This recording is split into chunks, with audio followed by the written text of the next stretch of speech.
Sorry, मैं आपको बता ही रही थी तो बीच में लाइट चली गई थी।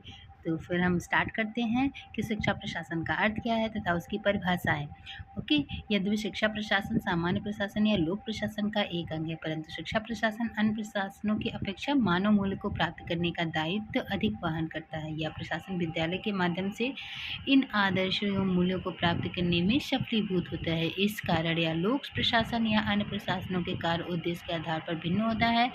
अतः शिक्षा प्रशासन इस रूप का एक विशिष्ट व्यवसाय है। शिक्षा प्रशासन का अर्थ को स्पष्ट करने के लिए कुछ परिभाषाएं हमने नीचे दी गई हैं, तो हम लोग परिभाषाएं देखते हैं। तो कुछ लोग हैं, मतलब कुछ वैज्ञानिक हैं, कुछ ऑथर्स हैं जो अपने अपने मत दिए हैं शिक्षा प्रशासन का अर्थ क्या होता है। ओके, नाउ शिक्षा अनुसंधान का विश्वकोश।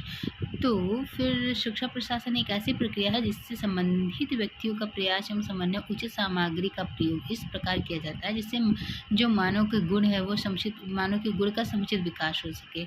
यह प्रक्रिया केवल बालकों तथा नवयुवकों के लिए नहीं है, या तो उन और मतलब कि जो बूढ़े हो चुके हैं और बड़े हो चुके हैं, जो बड़े बड़े कार्य करते हैं, कार्यकर्ताओं के विकास के लिए भी यह महत्व प्रदान करता है। ओके, सेकंड के द्वारा मान लेते हैं हम लोग, कैम्पबेल के द्वारा उन्होंने अपना मत क्या दिया है ये भी हम देखते हैं। शिक्षा प्रशासन के अर्थ और सीखने की प्रक्रिया से संबंधित लक्ष्यों तथा नीतियों के विकास को प्रोत्साहित करने वाली सुविधाएं निहित होती हैं या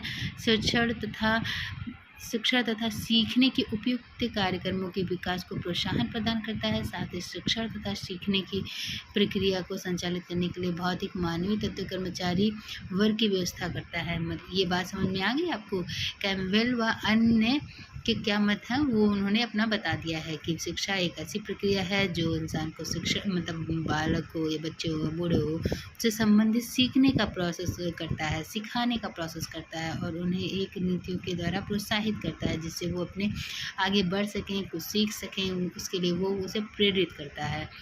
हम देखेंगे वेलफेयर ग्रामर ने क्या कहा है। शिक्षा प्रशासन उपयुक्त बालकों को उपयुक्त शिक्षकों द्वारा समुचित शिक्षा प्राप्त करने योग्य बनाना है जिसमें वो उपलब्ध आर्थिक संसाधनों का उपयोग करके अपने प्रशिक्षण से सर्वोत्तम को प्राप्त करने में समर्थ हो सके। मतलब ये है कि शिक्षा प्रशासन बालकों को उपयुक्त शिक्षा प्रदान करता है और उसे योग्य बनाता है जो उसे अपने आर्थिक साधनों का उपयोग करके अपने जीवन को अच्छा बना सके, अपने आने वाली पीढ़ी को सर्वोत्तम बना सके और अपनी जीविका चलाने में समर्थ हो।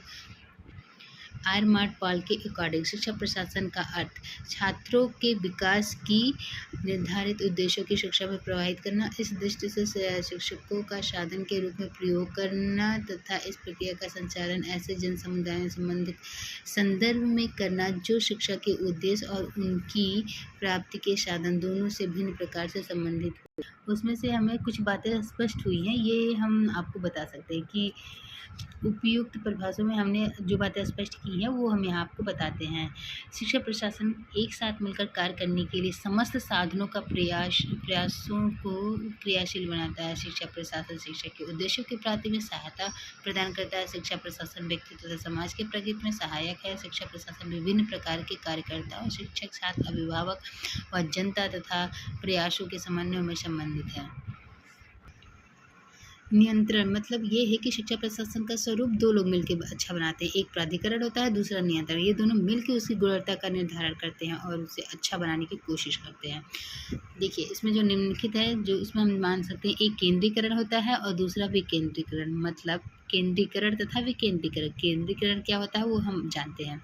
केंद्रीकरण या प्रशासन का वह स्वरूप है जिसमें सत्ता तथा शक्ति केंद्रीकरण साधन से निहित होती है। कहीं केंद्रीय साधन नीतियों का निर्धारण एवं क्रियान्वयन करता है, साथ ही अपने आदेशों एवं धन प्रदान करता है। इस प्रकार का प्रशासन एक रूपता यूनिफॉर्मिटी लाने पर बल देता है। इसे शिक्षा का राज्य का एकाधिकार होता है तथा प्रशासन नौकरशाही से अधिकृत होता है। और विकेंद्रीकरण क्या होता है? विकेंद्रीकरण यह प्रशासन का वह स्वरूप होता है जिसमें सत्ता का विकेंद्रीकरण होता है। स्वरूप स्थानीय समुदायों के आत्मनिर्णय मतलब सेल्फ डिटर्मिनेशन के सिद्धांत पर आधारित होता है। इस स्वरूप के शिक्षा प्रदान में अभिभावकों, समुदाय तथा शिक्षकों तीनों के समान महत्व प्रदान किया जाता है। साथ ही शिक्षा को एक सहयोगी प्रयास बनाया जाता है। यह प्रशासन स्थानीय परिस्थितियों के साथ अनुकूल करने पर बल देता है। साथ ही यह विविधता को कायम रखता है और अंतिम क्रियाओं को स्वतंत्रता अभिव्यक्ति पर बल देता है कि बाह्य तथा आंतरिक प्रशासन। बाह्य प्रशासन में होता है शिक्षक का बाह्य प्रशासन उस प्रभाव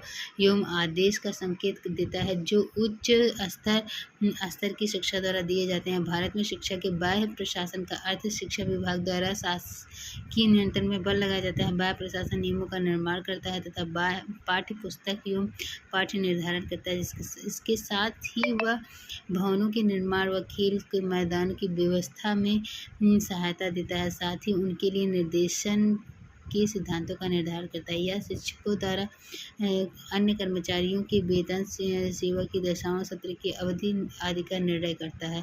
और इसमें हम लोग आंतरिक प्रशासन भी पढ़ते हैं। आंतरिक प्रशासन हम आपको बता देते हैं कि आंतरिक प्रशासन की उस व्यवस्था का अर्थ लगाया जाता है जो विद्यालय के नेता अपने साथियों के साथ सहायता से मिलकर विद्यालय के प्रतिदिन कार्यक्रमों एवं क्रियाओं का संचालन करने के लिए स्थापित करते हैं। इसके अतिरिक्त विद्यालय का नेता अपने शिक्षकों तथा कर्मचारी, प्रबंधकों, छात्रों के सहयोग से शिक्षा विभाग द्वारा निर्धारित सामान्य नियमों के अनुसार विद्यालय की व्यवस्था करता है।